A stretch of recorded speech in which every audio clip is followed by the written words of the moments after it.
Earthquake measuring 7.2 on the Richter scale rocks the city. In seconds, buildings are reduced to rubble. But in the harbor, events are very different. The force of the quake liquefies the reclaimed land the port is built on.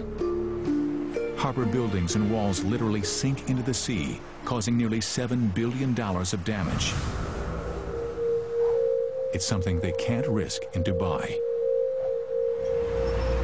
Before any houses can be built, Palm Jumeirah must be made strong enough to prevent it from liquefaction. The team needs to compact a layer of sand 39 feet deep, too deep to compact with a normal road roller. The only solution is a process called vibrocompaction. January 2004, 15 machines work around the clock to firm up the land. Probes drill over 200,000 holes into the ground across the surface of the island. High-pressure water and air drives each probe deep into the earth. This shaft then vibrates, shaking the ground around it. The earth is compacted, a tried and tested formula.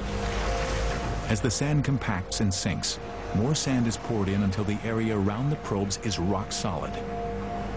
It takes the team 8 months to stabilize the 17 palm fronds, but it has to be done to ensure the safety of 120,000 people who will live and work here.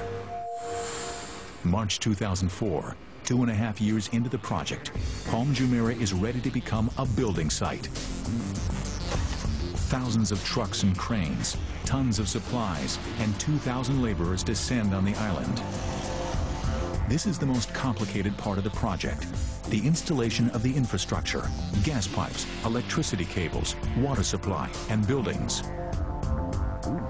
In 2 years, they must build an entire city at sea. But have the developers set themselves an impossible deadline? It continues on Megastructures. January 2005, one of the world's biggest man-made structures has reached a critical stage. After 2 years, the island foundations rise out of the sea. Now engineers turn their attention from sand and rock to concrete, glass, and steel. They're building an entire city out at sea in just 2 years. Nothing like this has ever been attempted before. For project manager Scott Hutchinson, building the apartments is a massive logistical nightmare. I've probably worked on 3 or 4 other billion-dollar projects before, but this is without a doubt the biggest and the most complex that I've ever seen. And I can't imagine other projects being any more complex than this. 850 buses carry the 40,000-strong workforces on and off the island in 2 12-hour shifts. They'll work in grueling temperatures of up to 118 degrees Fahrenheit. As well as thousands of people, millions of tons of concrete and steel are shipped in from around the world and driven onto the Palm. 51 contractors build houses, roads, canals, shopping centers, and sewage plants. And each piece of the jigsaw must fit the next perfectly. To stay on schedule, all the materials must arrive on time, and they'll go to any lengths if they don't. If material isn't showing up from overseas, you put somebody on the plane and fly the guy out there to get it done. You don't wait, you don't sort of react, you just get out there and try and be proactive, because otherwise a job this size never gets done. Supply isn't the only problem. Installation of the utilities and pipelines is a massive headache.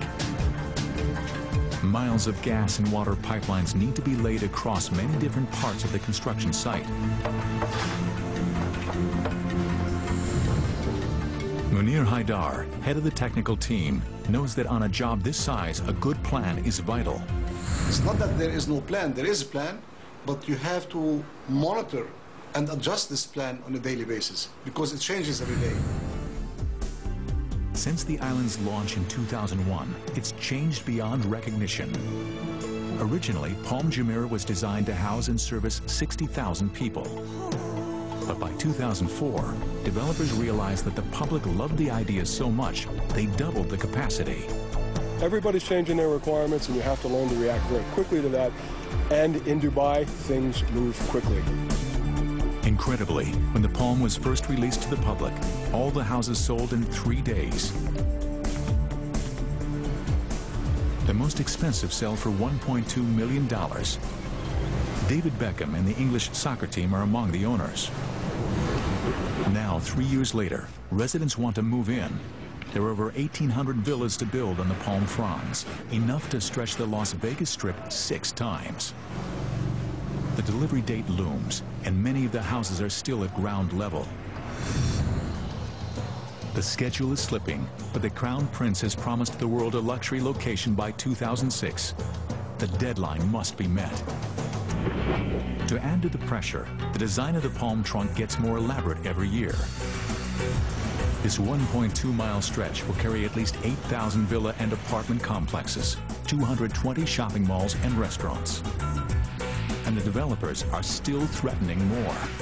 A new plan is the 36-story Palm Tower, more space for shops and restaurants, and 450 deluxe apartments. But all this extra development comes at a price. The deadline for the trunk has slipped to 2008. Well, I guess one of the best parts about it is that when you get frustrated of all the challenges and the paperwork and the meetings and everything that goes with building a project like this, you come outside, you see the sunset, you see the sea, and you really realize not only is it an amazing project, but it's an amazing setting. But this awesome setting creates hidden problems for the engineers. With Phase 1 complete, the island reclaimed, the Palm now faces its biggest enemy, the environment. Nature will always try to destroy anything built in its way. The bigger the megastructure, the bigger the problem.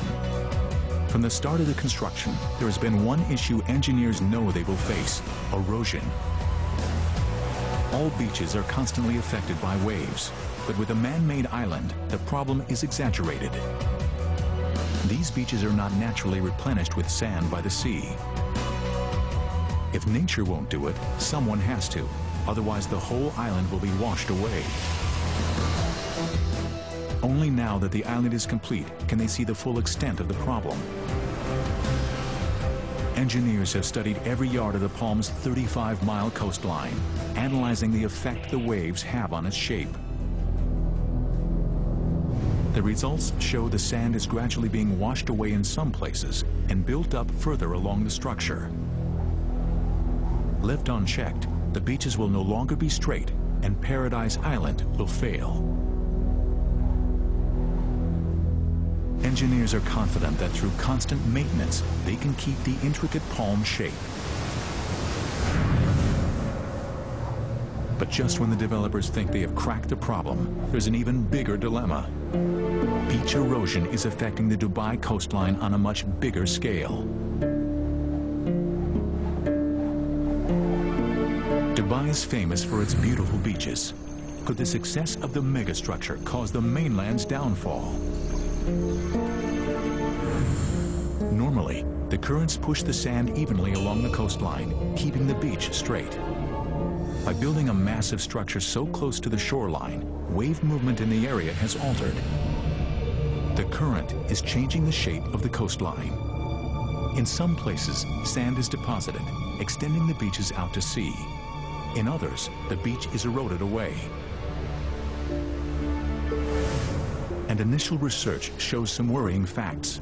In some places, the shoreline could be eroded by 15 to 30 feet per year. Eventually, it could destroy mainland resorts, property, and roads. In time, the coastline will settle down. Nature and the structure will learn to live with each other, but this may take years. In the meantime, developers have bought a dredger, which will suck up the sand where it is built up along the coast and deposit it in the areas suffering from erosion, returning the coastline to its original shape. Dubai's beaches are safe, for now. The erosion problem is under control, but the threat to the project doesn't just come from the surface of the sea. They now face a new dilemma beneath the waves. How has this awesome megastructure impacted on the ecology of the area?